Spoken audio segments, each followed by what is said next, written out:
semaine sainte, le lundi avant Pâques, la nuit à Gethsémani avec les apôtres. Jésus est encore le soir dans l'oliveraie et il y est avec ses apôtres. Et de nouveau, il parle. Et encore un autre jour est passé. Maintenant, la nuit, et puis demain, et puis un autre demain, et puis la scène pascale. Philippe demande. Où la ferons-nous, mon Seigneur? Cette année, il y a aussi les femmes. Barthélemy dit. Et nous n'avons encore pourvu à rien. Et la ville est pleine, bondée. Il semble que cette année, Israël tout entier, jusqu'au plus lointain prosélyte, soit accouru au rite. Jésus le regarde et comme s'il récitait un psaume, il dit. Rassemblez-vous, hâtez-vous, accourez de tous côtés vers ma victime que j'immole pour vous, vers la grande victime immolée sur le mont d'Israël, pour manger sa chair et boire son sang. Barthélemy dit avec véhémence. Mais quelle victime? Quelle victime? Tu sembles quelqu'un qui est possédé par une folie fixe. Tu ne parles que de mort, et tu nous affliges. Jésus le regarde encore en quittant des yeux Simon qui se penche sur Jacques d'Alphée et sur Pierre et parle avec eux et il dit. Comment? Tu me le demandes? Tu n'es pas un de ces petits qui, pour être instruits, doivent recevoir la lumière septiforme? Tu étais déjà instruit en l'écriture avant que je t'appelle, par l'intermédiaire de Philippe, dans cette douce matinée de printemps, de mon printemps.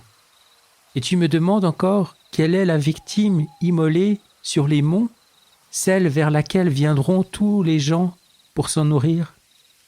Et tu m'appelles fou d'une folie fixe parce que je parle de mort?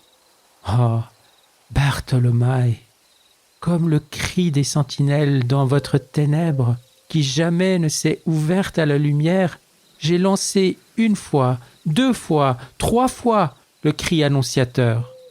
Mais vous n'avez jamais voulu le comprendre. Vous en avez souffert sur le moment.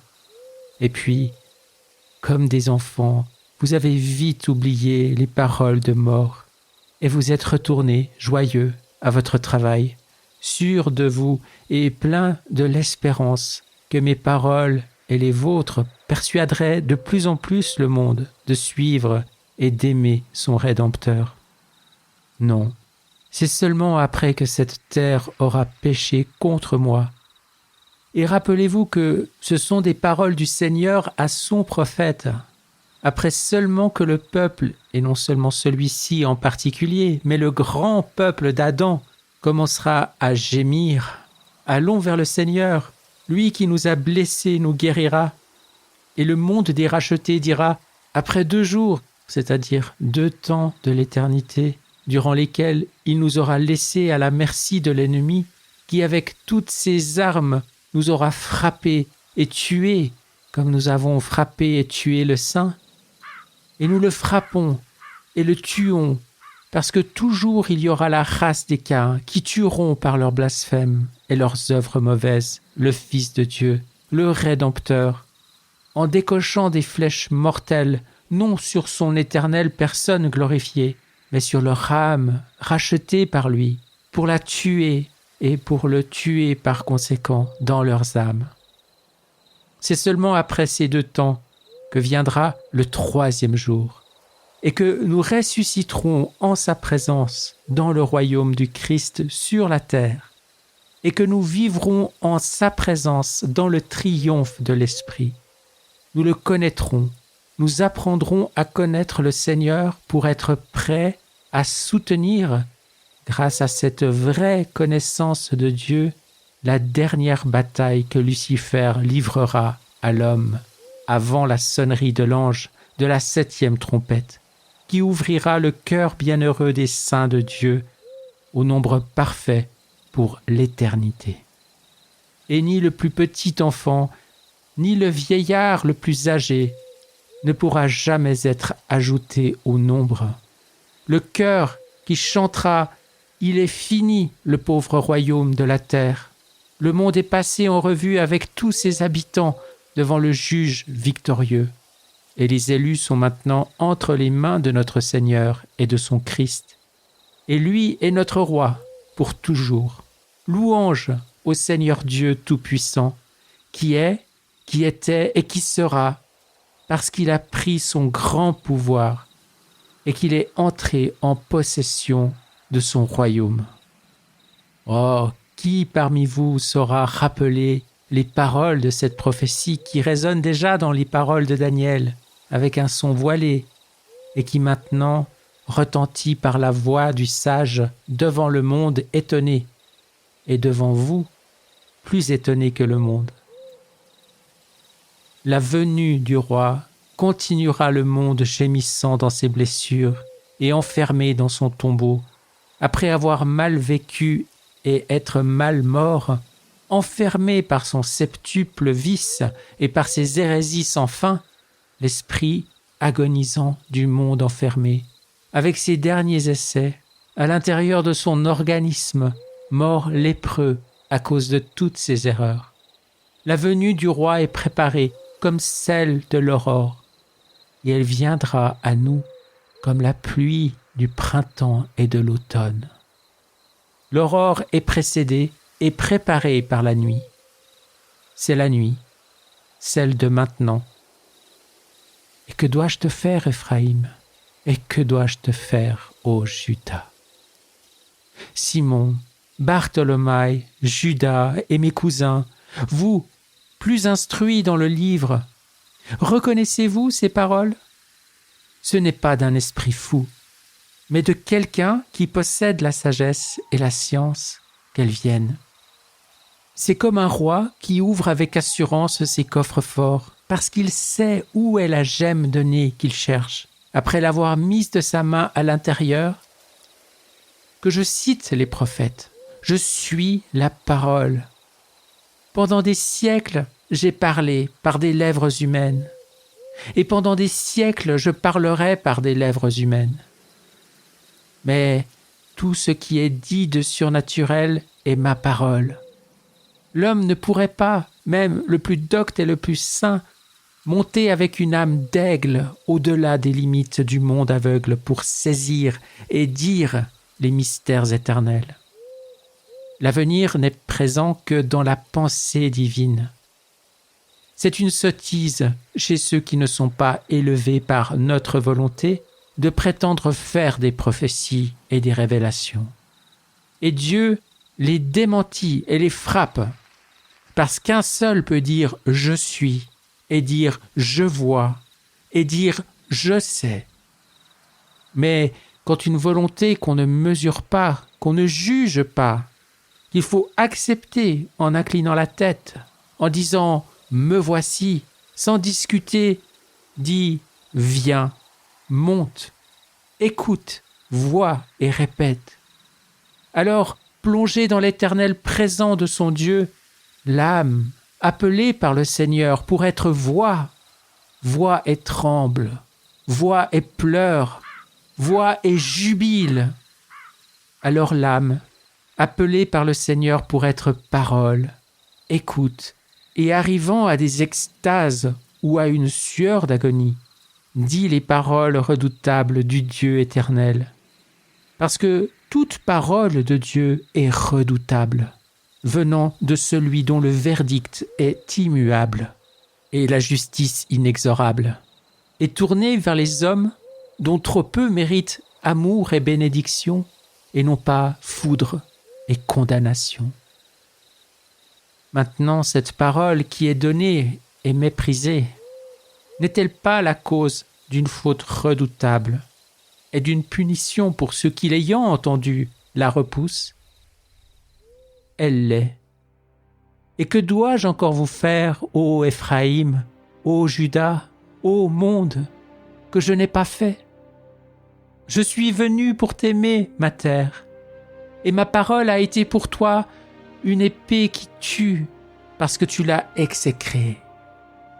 Ô monde, qui tue ton Sauveur en croyant faire une chose juste, tellement tu es insatanisé au point de ne même plus comprendre quel est le sacrifice que Dieu exige, sacrifice du péché personnel et non pas d'une bête immolée et consumée avec l'âme souillée.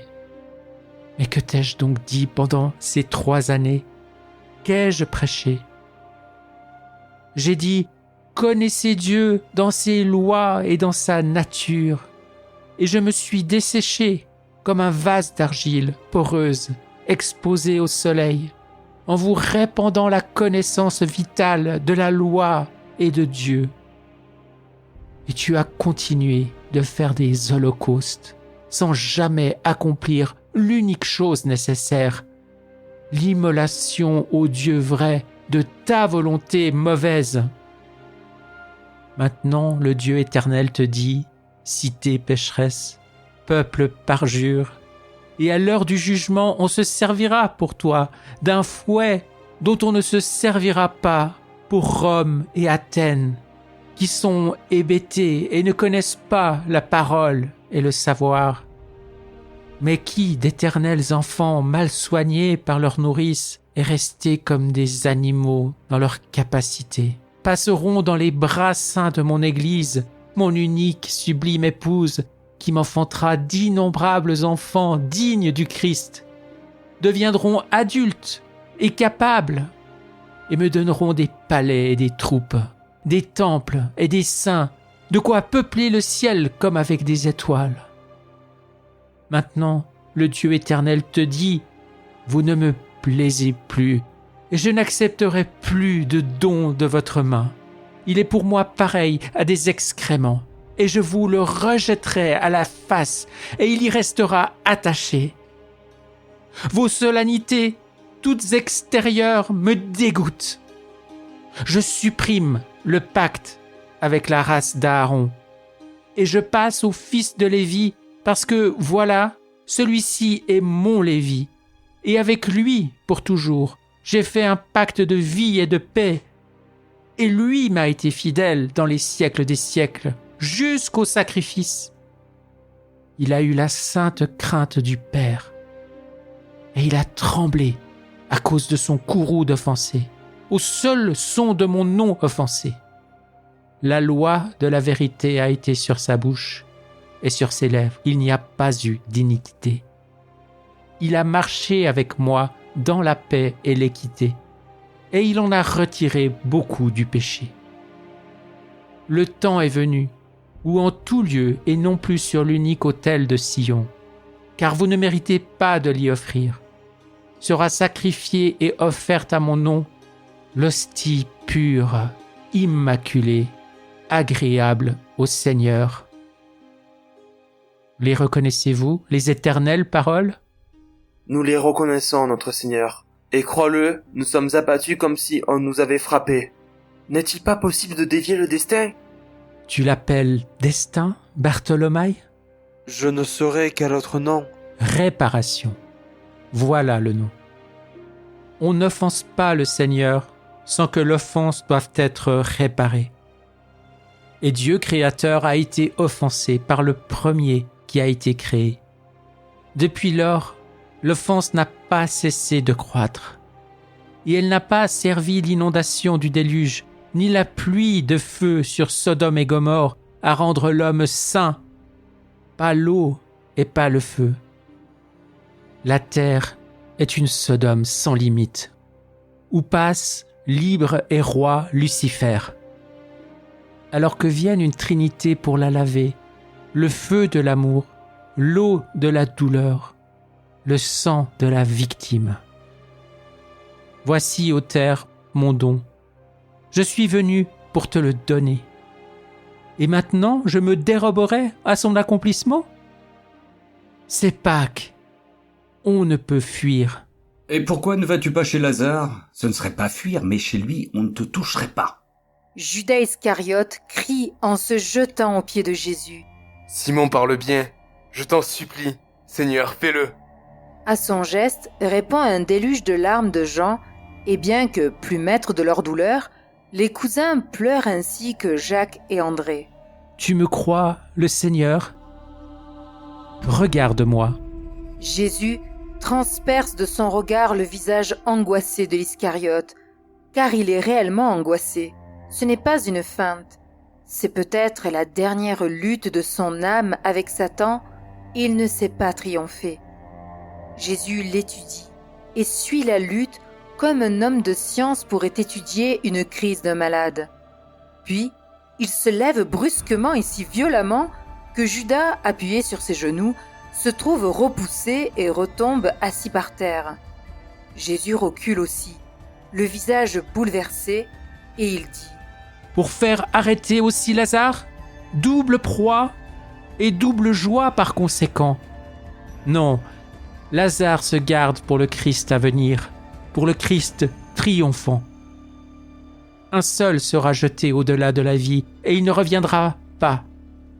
Moi, je reviendrai, mais lui ne reviendra pas. Mais Lazare reste. Toi qui sais tant de choses, tu sais aussi celle-là.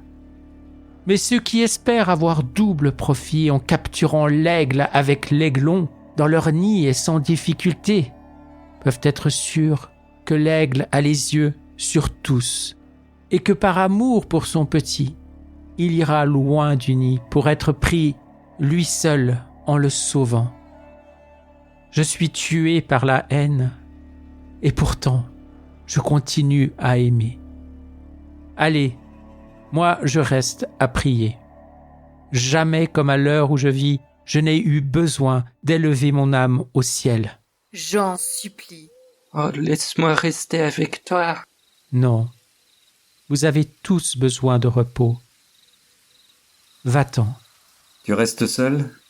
Et s'ils te font du mal? Tu sembles souffrant aussi. Moi, je reste. Toi aussi, va avec les autres. Laissez-moi oublier les hommes pour une heure. Laissez-moi en contact avec les anges de mon Père.